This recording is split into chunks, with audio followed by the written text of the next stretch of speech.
The Kerala story real है या नहीं, ये सवाल कभी हमारे मन में था ही नहीं। लेकिन आपको पता है, मार्केट में नई the real Kerala story I है, वो भी रियल। ये कोई मूवी या डॉक्यूमेंट्री नहीं है जिसमें जमीनी हकीकत दिखाई हो कि कैसे केरल अब कट्टरपंथ का घर बन चुका है, कैसे आईएसआईएस मॉड्यूल चलते थे।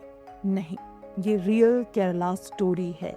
एक नैरेटिव, वो नैरेटिव जिसमें गंगा जमुनी तहजीब बहती है, वो नैरेटिव जो मजहबी कट्टरपंथ को व्हाइट वॉश करने के लिए चलाया जा रहा है, केवल राजनीतिक पार्टियों द्वारा ही नहीं बल्कि मेन स्ट्रीम मीडिया द्वारा भी चलाया जा रहा है। 2024 में 30 जुलाई को केरल के वायनाड डिस्ट्रिक्ट के कई क्षेत्रों में भारी बारिश के कारण लैंडस्लाइड्स और फ्लैश फ्लड्स आए थे, जिसके चलते करीब 350 घर बह गए थे। इन्हीं के साथ 290 दुकानें, कई स्कूल्स और कई गवर्नमेंट ऑफिसेज भी पानी से तबाह हो गए थे। इस तबाही के बाद इंडियन यूनियन मुस्लिम लीग यानी आईयूएमएल ने 105 परमानेंट घर बनाने का प्रोजेक्ट लॉन्च किया, करीब 37 करोड़ की क्राउड फंडिंग से।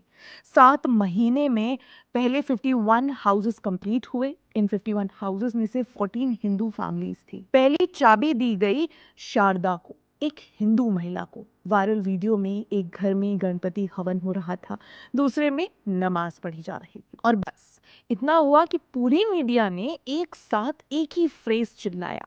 इंडियन एक्सप्रेस ने headline the, real Kerala story with puja and festivities, IUML hand over new houses to 51 Wayanad families। बस मतलब मौका मिला नहीं कि प्रोपेगेंडा का चौका मार दिया, केवल और केवल द केरला स्टोरी फिल्म को काउंटर करने के लिए।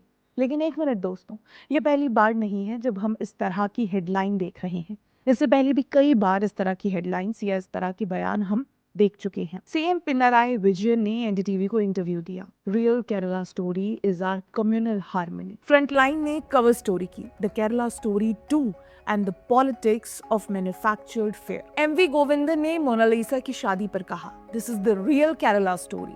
एक इमाम का वीडियो वायरल हुआ पोंगल पे, रियल केरला स्टोरी। प्रकाश राज ने बीफ और सदिया की फोटो पोस्ट की, real Kerala story. The News Minute ने डेटा स्टोरी पब्लिश की, the real Kerala story in numbers.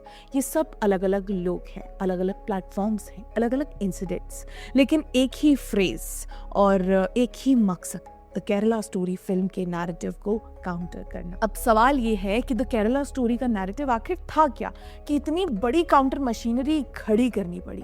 Film ने क्लेम किया कि केरला से हिंदू और क्रिश्चियन लड़कियों को सिस्टमैटिकली टारगेट करके कन्वर्ट कराया गया, रेडिकलाइज किया गया और आईएसआईएस के लिए रिक्रूट किया गया। 32,000 का नंबर फिल्म ने दिया, जो सुप्रीम कोर्ट ने भले ही झुठलाकर डिस्क्लेमर लगवाया कि ये नंबर ऑथेंटिकेटेड नहीं है, ये फ्रिक्शनलाइज्ड अकाउंट है। लेकिन एक चीज जो कोई नहीं बोलता, 32,000 भले ही एक अप्रॉक्सीमेट हो, लेकिन आईएसआईएस कनेक्शन झूठ नहीं था। ऑब्जर्वर रिसर्च फाउंडेशन के रिसर्च के मुताबिक इंडिया में 112 प्रो आईएसआईएस केसेस में से 37 केसेस अकेले केरला से ही थे, पूरे देश में सबसे ज्यादा किसी भी एक स्टेट से। इंडिया से जो अप्रॉक्सीमेटली 100 पीपल आईएसआईएस के हार्टलैंड इराक और सीरिया गए, उनमें से अधिकांश केरला से थे। ये कोई फिल्म का डायलॉग नहीं है, ये मिडिल ईस्ट इंस्टीट्यूट का पब्लिश्ड रिसर्च है।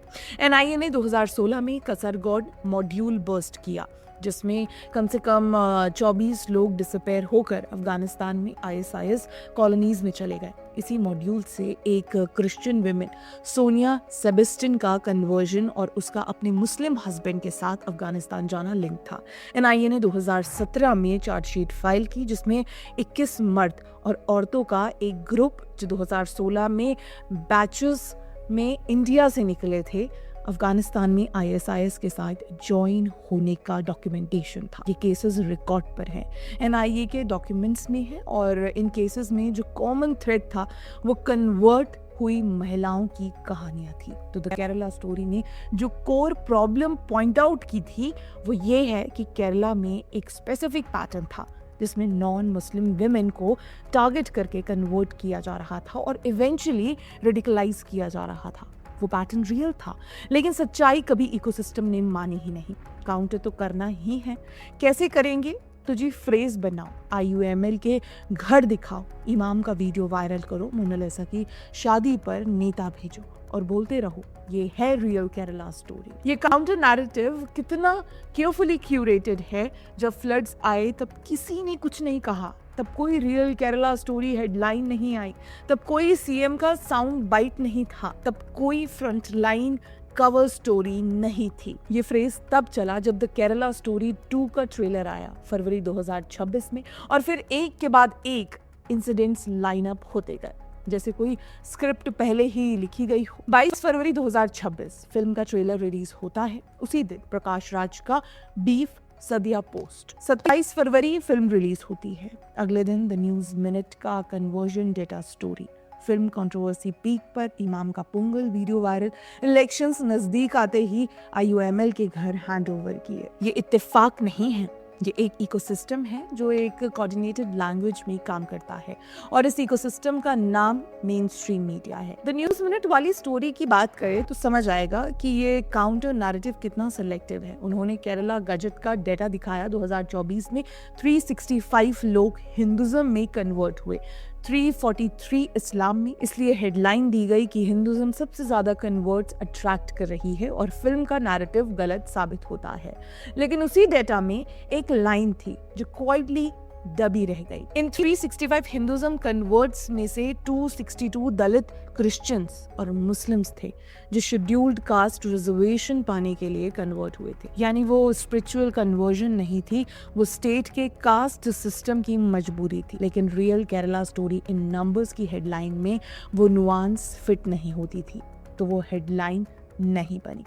और फिर मोनालिसा की कहानी है जो शायद इस पूरे रियल केरला स्टोरी नैरेटिव का सबसे रिवीलिंग टेस्ट केस है। मार्च 2026 में मोनालिसा ने फरमान खान से तिरुवनंतपुरम में शादी की। CPIM state secretary MV Govindan वहां पर्सनली प्रेजेंट थे, एजुकेशन मिनिस्टर V शिवनकुट्टे वहां थे, राज्यसभा MP वहां थे। एक प्राइवेट कपल की शादी में इतने बड़े स्टेट लेवल पॉलिटिशियंस क्यों थे? क्योंकि वो एक फोटो ऑप था, carefully arranged, perfectly timed, real Kerala story के कैप्शन के साथ सर्व किया गया।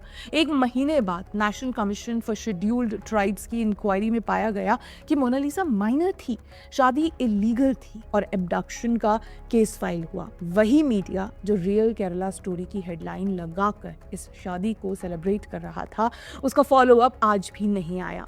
यही इस पूरे फ्रेज की सबसे बड़ी प्रॉब्लम है। रियल केरला स्टोरी सिर्फ वही इंसिडेंट्स शो करता है जो एक प्री डिसाइडेड कंक्लूजन सपोर्ट करता है, और जब मीडिया और पॉलिटिशियंस मिलकर एक फ्रेज को बार बार रिपीट करते हैं, जब हर इंसिडेंट को एक ही कैप्शन के साथ सर्व किया जाता है, जब काउंटर नैरेटिव इतना कोऑर्डिनेटेड हो कि उसकी टाइमिंग फिल्म की रिलीज से मैच करे, तो ये जर्नलिज्म नहीं है, ये नैरेटिव सेटिंग है। लेकिन आप भी जानते हैं और हम भी कि आखिर द रियल केरला स्टोरी है क्या।